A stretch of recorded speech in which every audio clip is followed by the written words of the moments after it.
حضرت عمر اور حضرت علی حضور پاک صلی اللہ علیہ وسلم کی بارگاہ میں حاضر ہوتے ہیں. نبی کریم صلی اللہ علیہ وسلم اپنا ایک لباس جو آپ پہنا کرتے تھے وہ حضرت عمر اور حضرت علی کو دیتے ہیں. وہ ساتھ حکم ارشاد فرماتے ہیں کہ یمن میں چلے جاؤ, فلاں میرا بندہ ہے, فلاں میرا عاشق ہے, اویس اس کا نام ہے, قرن کا رہنے والا ہے,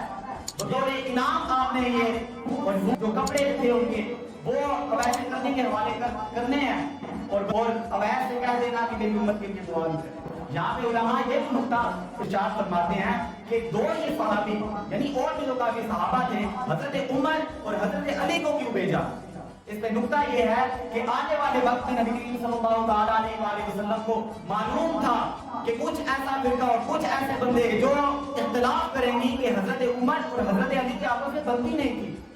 حضرت عمر اور حضرت علی کے آپس میں کافی اختلاف تھے, اور اسی لیے حضرت عمر اور حضرت علی کا انتخاب کر کے نبی کریم صلی اللہ علیہ وسلم نے یہ بتا دیا